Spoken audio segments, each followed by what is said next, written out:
Nous allons donc aujourd'hui démontrer le théorème du cercle que nous avons vu lors de notre exploration.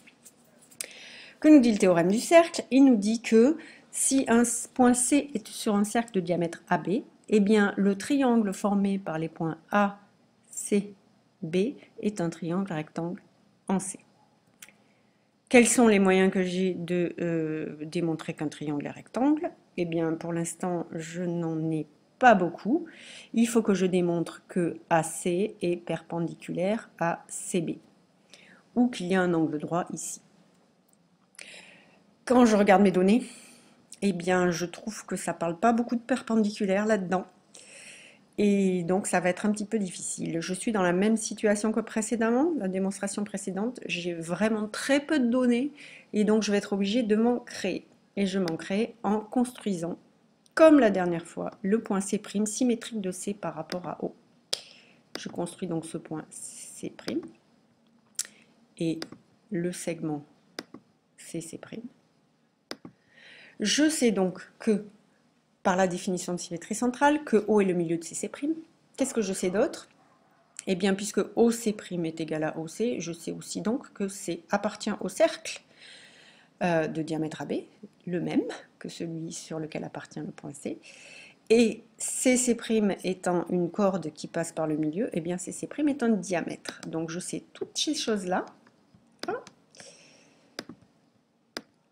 Je sais toutes ces choses-là et je peux donc dire si CC' symétrique, si C' symétrique de C par rapport à O, alors C est le milieu de CC'.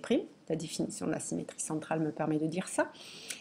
Comme O est le milieu de CC', OC est égal à OC', c'est une autre façon de dire les choses. C' appartient au cercle de centre O, puisqu'il est équidistant de O.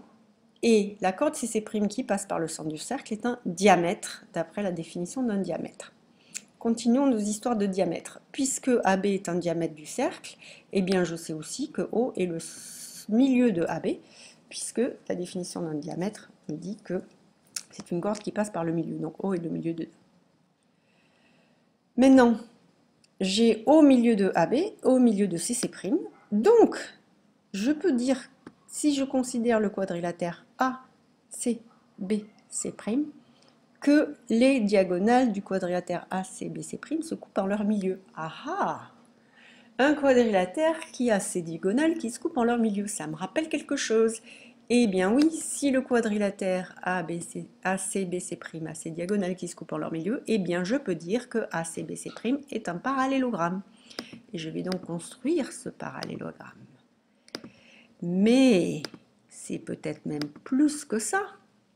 Je viens de démontrer que AB est un diamètre et que CC' est un diamètre. Et si AB est un diamètre et CC' est aussi un diamètre, alors AB égale CC'. Et par conséquent, les diagonales de mon quadrilatère que je viens de construire, pardon, de mon parallélogramme, sont égales. Mais qu'est-ce que je sais sur les diagonales qu'est-ce que je sais sur un parallélogramme dont les diagonales sont égales? Eh bien oui, je sais que c'est un rectangle d'après le théorème 1 réciproque. Donc AB est égal à CC' et ACBC' est un parallélogramme, donc c'est, d'après le théorème 1 réciproque, un rectangle. Ah ah!